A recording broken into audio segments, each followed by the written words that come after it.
आज की वीडियो जो है वो रिक्वेस्टेड वीडियो है गाइस। विजय तिवारी ने रिक्वेस्ट की थी टेलीग्राम पे कि आकाश भाई Redmi 8A की डिस्प्ले लाइट सेक्शन को डिफाइन करो कि किस तरीके से वर्क करता है। तो वो सारी इन्फॉर्मेशन मैं इस वीडियो में कवर करने वाला हूँ गाइस। तो प्लीज़ आप जो है रिक्वेस्ट है कि अगर अब तक आपने हमें टेलीग्राम पे जो है वो सब्सक्राइब नहीं किया है तो नीचे डिस्क्रिप्शन में लिंक है, सब्सक्राइब कर लो। वहाँ से अगर आप भी रिक्वेस्ट करोगे किसी फ़ोन की वीडियोस बनाने की तो मैं पूरी कोशिश करूँगा।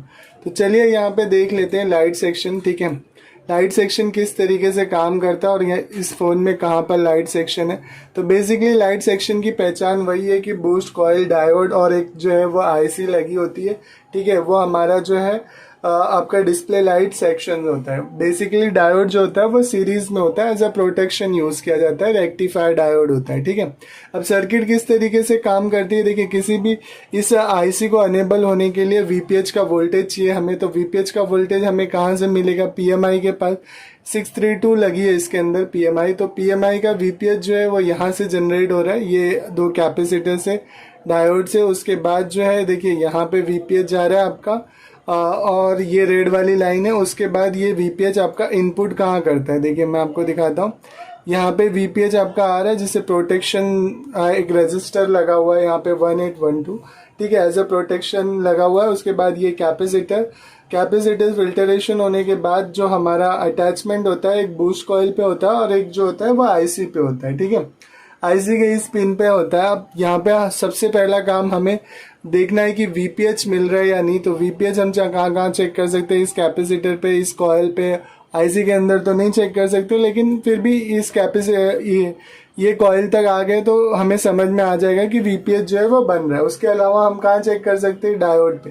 ठीक है, ये डायोड पे हमारा जो है वीपीएच बनना चाहिए। तो अगर यहाँ पे सारी जगहों पर वीपीएच बन रहा है, इट मीन कि इस आईसी को फंक्शन करना चाहिए। अब फंक्शन कैसे करेगी ये?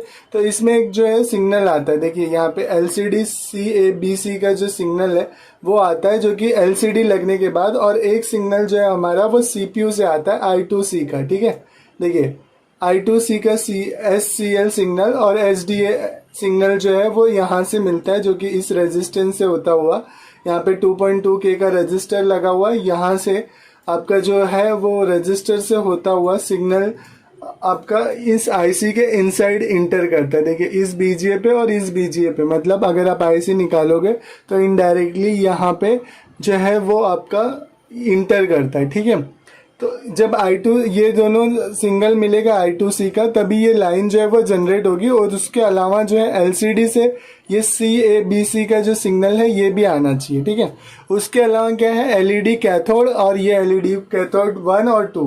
तो LED कैथोड हमारा कहाँ पे बन रहा है? देखिए ये इस बीजीए से LED कैथोड बन रहा है, जो कि आपकी डिस्प्ले जैक पे जा रहा होगा। और ये LCD जब आपका मतलब 1.8 का रीसेट सिग्नल लेता है, उसके बाद एक फ्रीक्वेंसी आती है यहाँ पर, तब ये अनेबल होता है पूरा। ठीक है, तब ये अनेबल होता है। और उसके बाद अगर आप LCD निकाल के चेक करोगे तो 1.8 का सिग्नल, जो रीसेट का सिग्नल जाता है, मैं अभी आपको आगे बताऊंगा वीडियो में। अगर आपने यहाँ तक देख लिया तो प्लीज़ लाइक कीजिए और अभी के अभी जाके जो है वो चैनल को सब्सक्राइब कीजिए, क्योंकि मैं ऐसे नॉलेजफुल वीडियोज़ जो है वो बनाते रहता हूँ, जिससे आप बहुत कुछ समझ पाओगे। ठीक है, तो अब जब 1.8 का रीसेट सिग्नल मिलता है डिस्प्ले से होता हुआ, यहाँ पे इसके आइडेंटिफाई करता है। उसके बाद ये अनेबल होता है। तो अनेबल और उसके बाद बूस्ट वोल्टेज बनाता है। तो बूस्ट वोल्टेज आपका कहाँ पे बनेगा? ये जो आपका LCD एनोड लिखा हुआ है, देखिए LED एनोड लिखा हुआ है। तो यहाँ पे ये इस कैपेसिटर से फिर इस डायोड से होता हुआ जो है आउटपुट बनता है। ठीक है, तो आउटपुट आपका हमारा जो भी डिपेंड करता है डिस्प्ले की साइज, ऑलमोस्ट जो है वो 16 वोल्ट से 44 वोल्ट तक देखा गया है। अलग अलग डिस्प्ले में अलग अलग वोल्टेज आपको देखने को मिलता है। LCD से ज़्यादा एमुलेट में आपको देखने को मिलता है वोल्टेज। ठीक है, तो ये आउटपुट हमारा बन गया और उसके बाद यहाँ पे इस कैपेसिटर से आउटपुट निकल गया। अब प्रॉब्लम क्या आती है गाइस कि कभी कभी आपका ये डायोड पे जो है ना बैटरी वोल्टेज ही दिखाएगा। ठीक है, तो ऐसे में आपको बूस्ट जो है ना क्या क्या चेक करना है मैं अभी आपको बताता हूँ। तो यहाँ तक तो ठीक है, मतलब ये ठीक है, लेकिन ये बूस्ट वोल्टेज कब बनता है वो भी देखना ज़रूरी है। तो वो देखने के लिए हम चलते हैं एलसीडी में। यहाँ पे मैं ग्राफिक्स की बात नहीं कर रहा हूँ गाइज, अगर आप लोग कमेंट करोगे तो मैं आपको ग्राफिक्स के ऊपर भी वीडियो बना के बता दूंगा, बट इस वीडियो में हम खाली ये समझते हैं कि किस तरीके से रीसेट होता है। तो यहाँ पे एलसीडी रीसेट एन लिखा हुआ है, तो 1.8 का जो सिग्नल है वो आपको इस पर मिलेगा। उसके अलावा आपका जो है देखिए VSN और VSP, VSN और VSP +5 -5, मतलब यहाँ पे आपका जो है वो +5 मिलेगा, ये ब्लू वाले पे लाइट ब्लू, और ये थोड़ा सा डार्क ब्लू है उस पे जो है VSN मतलब नेगेटिव, मतलब -5 +5 आपका यहाँ पे मिलना चाहिए, और 1.8 का रीसेट यहाँ पे मिलना चाहिए, तभी जो है उसके बाद आउटपुट बनेगा। आउटपुट बनने के बाद आपके डिस्प्ले में लाइट जो है वो आएगी। देखिए रीसेट का सिग्नल कहाँ से आता है वो भी मैं आपको दिखाता हूँ। ये देखिए, इसको यहाँ पे आपका एक रेजिस्टेंस लगा हुआ 1 किलो ओम्स का, उसके बाद देखिए यहाँ पे आपको जगह दिया हुआ है, ठीक है। तो ये जो है आपका ये वोल्टेज बनना चाहिए। उसके अलावा VSN VSP आपका कहाँ पे बनेगा, PMI 632 के अंदर मर्ज किया हुआ है इसके अंदर।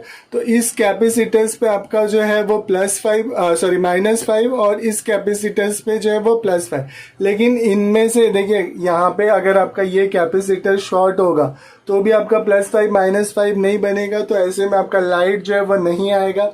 ये कॉइल फंक्शंस नहीं करती है, सॉरी कॉइल नहीं, ये अगर यहाँ पे इसमें भी ब्राइटनेस, क्योंकि लास्ट टाइम हमने एक फ़ोन बनाई थी उसमें ये प्रॉब्लम थी कि ये रेजिस्टेंस की इसमें से कोई एक रेजिस्टेंस जो है वो ख़राब था, तो जिसकी वजह से ग्राफिक्स नहीं आ रही थी, लाइट नहीं आ रही थी।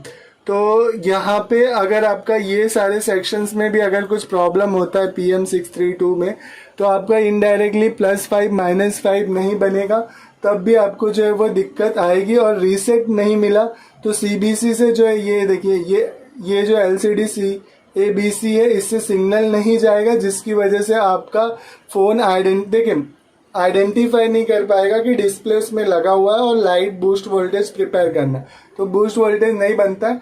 कुछ फ़ोन में बूस्ट वोल्टेज बन भी जाता है बट कुछ फ़ोन में नहीं बनता, तो वो डिपेंड करता है सर्किट के ऊपर और सेक्शन के ऊपर। तो ओवरऑल व्यूज़ मैंने आपको दे दिए कि किस तरीके से जो है वो काम करना, बाकी ग्राफिक की बात मैं इसमें नहीं बता रहा हूँ। तो ओवरऑल अगर आपको ये वीडियो अच्छी लगी तो प्लीज़ लाइक कीजिए। देखिए मैं कोई परफेक्ट मैन नहीं हूँ गाइस, हो सकता है वीडियो में कुछ 19-20 हो, अगर आपके पास नॉलेज है तो प्लीज़ कमेंट सेक्शन में रिप्लाई करना कि आकाश भाई ये नहीं बताई, ये चीज़ें नहीं बताई। तो या आप हमें टेलीग्राम पे भी जुड़ सकते हो, डिस्क्रिप्शन में लिंक मिल जाएगी। अगर आप टेलीग्राम पे जुड़ सकते हो तो वहाँ से इनडायरेक्टली बात करना, हो सकता है मेरी कन्फ्यूज़न दूर हो जाए या आपकी कन्फ्यूज़न दूर हो जाए, ठीक है।